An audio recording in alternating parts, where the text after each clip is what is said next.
Assalamualaikum warahmatullahi wabarakatuh. Perkenalkan, nama saya Nur Hayati, NIM 2020234040, kelas PBSI 3B, mata kuliah Telaah Kurikulum, dosen pengampu DR Dra Endang Siwi Ekoating.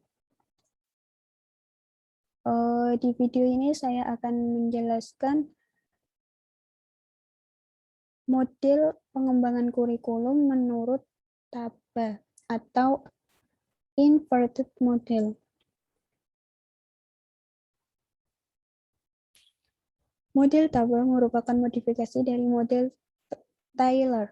TABA mempercayai bahwa guru merupakan faktor utama dalam usaha pengembangan kurikulum.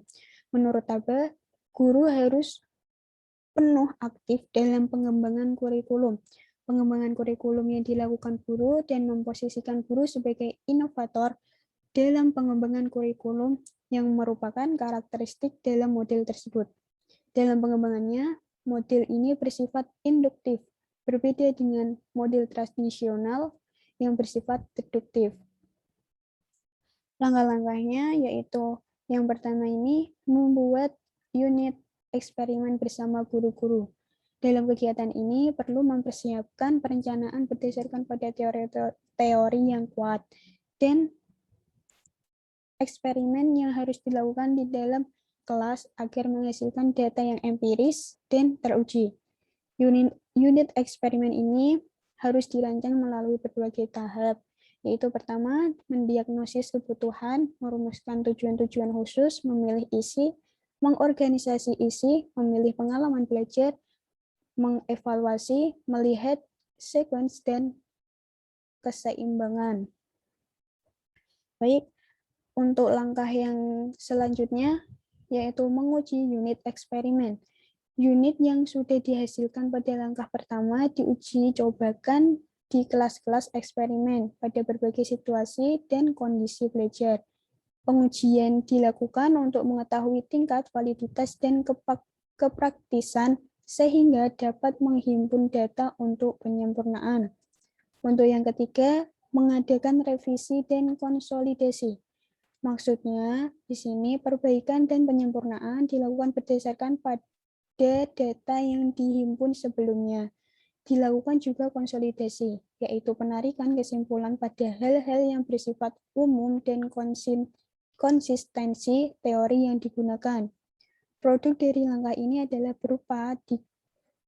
berupa teaching learning unit yang telah teruji di lapangan. Untuk langkah yang keempat, yaitu pengembangan keseluruhan kerangka kurikulum atau developing a framework. Apabila kegiatan penyempurnaan dan konsolidasi telah diperoleh sifatnya yang lebih menyeluruh atau berlaku lebih luas, hal itu harus dikaji oleh para ahli kurikulum. Ada beberapa pertanyaan yang perlu dijawab. Yang pertama, apakah lingkup isi telaah memadai? Yang kedua, apakah isi telaah tersusun secara logis?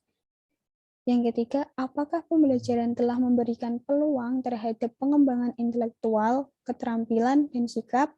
Dan yang terakhir, apakah konsep dasar sudah terakomodasi? Gitu. Untuk yang terakhir, langkah yang terakhir yaitu implementasi.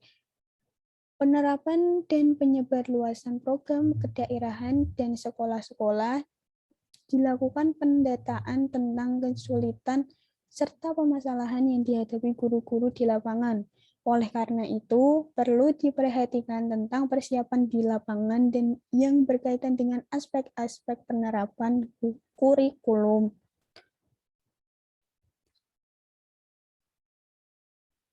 Untuk selanjutnya yaitu model dari Miller-Celler.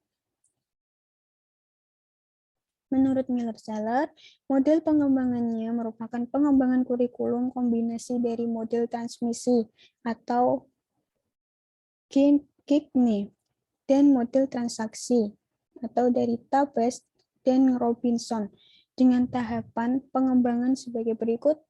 Yang pertama itu klarifikasi orientasi kurikulum.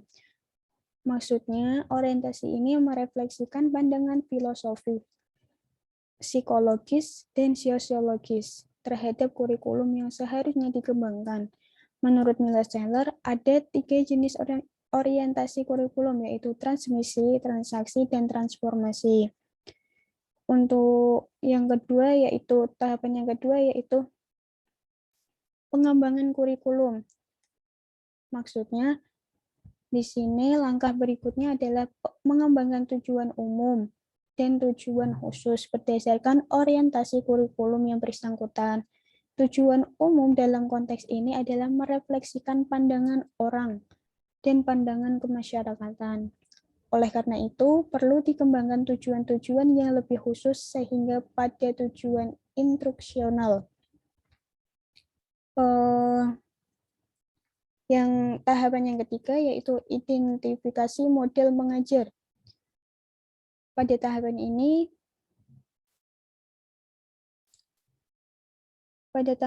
pelaksana kurikulum perlu mengidentifikasi strategi mengajar yang akan digunakan dan disesuaikan dengan tujuan dan orientasi kurikulum. Ada beberapa kriteria yang harus diperhatikan dalam menentukan model mengajar yang akan digunakan, yaitu pertama, sesuaikan dengan tujuan umum maupun tujuan khusus. Yang kedua, strukturnya harus sesuai dengan kebutuhan siswa. Yang ketiga, guru yang menerapkan kurikulum itu harus memahami secara utuh, sudah dilatih dan mendukung model. Dan yang terakhir, tersedia sumber-sumber yang esensial dan dalam pengembangan model. Untuk tahapan yang terakhir yaitu implementasi. Implementasi sebaiknya dilaksanakan dengan memperhatikan komponen-komponen program studi. Identifikasi sumber, peranan, pengembangan profesional, penetapan waktu, komunikasi, dan sistem monitoring. Langkah ini merupakan langkah akhir dalam pengembangan kurikulum. Prosedur orientasi yang dilakukan pada umumnya tidak sesuai dengan kurikulum transformasi. Sebaliknya, kurikulum transmisi pada umumnya menggunakan teknik-teknik evaluasi berstruktur dalam menilai kesesuaian antara pengalaman-pengalaman, strategi belajar, dan tujuan pendidikan. Oke, untuk selanjutnya, sintesis model-model pengembangan kurikulum.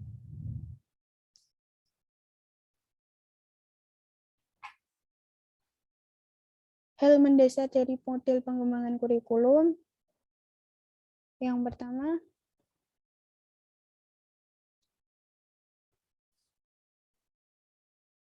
adalah esensi dari pengembangan kurikulum itu adalah langkah sistematis dalam pengambilan keputusan tentang komponen-komponen kurikulum yang terjalin sedemikian rupa. Untuk yang kedua, inisiatif dan pelaksanaan pengembangan kurikulum dilakukan oleh para pelaksana kurikulum di lapangan. Dan yang terakhir, model diterapkan secara tegas bagaimana yang ada dalam model tersebut. Maksud dari bagian tersebut yaitu model pengembangan kurikulum merupakan suatu alternatif prosedur dalam rangka mendesain, menerapkan, dan mengevaluasi suatu kurikulum. Diharapkan dari pemaparan tersebut diperoleh gambaran dan pemahaman secara jelas tentang pengembangan kurikulum secara teoretik dan praktik. Untuk penjelasan yang terakhir yaitu model-model organisasi kurikulum. Bentuk organisasi kurikulum terdiri dari beberapa bagian yaitu berdasarkan pada mata pelajaran atau subjek kurikulum. Yang pertama, kurikulum inti atau core kurikulum. Kurikulum ini bertujuan untuk mengembangkan integrasi, melayani kebutuhan siswa, dan meningkatkan keaktifan belajar dan hubungan antara kehidupan dan belajar. Untuk yang kedua yaitu social function dan persistence situation. Maksudnya di sini kurikulum social function didasarkan atas kegiatan-kegiatan manusia dalam masyarakat. Dalam social function dapat diangkat berbagai kegiatan-kegiatan manusia yang dapat dijadikan sebagai topik pembelajaran.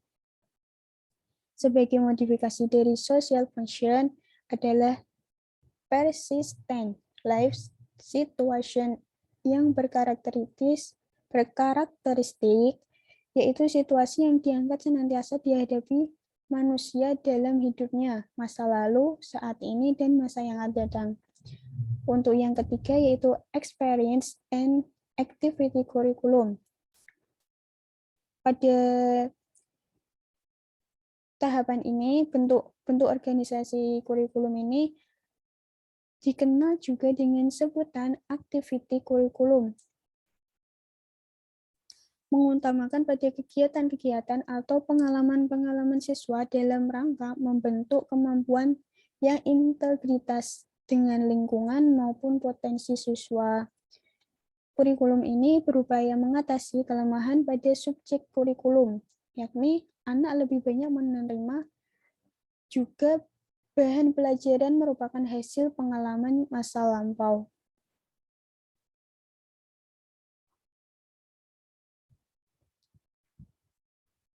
Untuk yang bagian kedua yaitu integrate kurikulum atau kurikulum terpadu.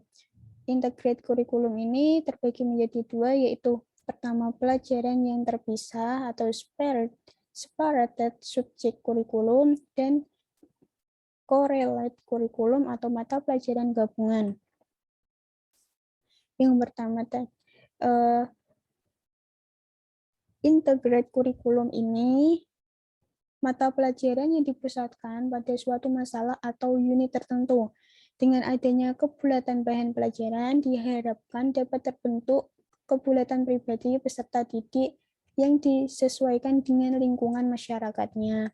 Oleh karena itu, hal-hal yang diajarkan di sekolah harus disesuaikan dengan situasi, masalah, dan kebutuhan kehidupan di luar sekolah. Untuk yang mata pelajaran yang terpisah atau separated subject kurikulum, maksudnya di sini kurikulum ini disusun dalam bentuk terpisah. Ini lebih bersifat subject centered, berpusat pada bahan pelajaran daripada child centered yang berpusat pada minat dan kebutuhan anak.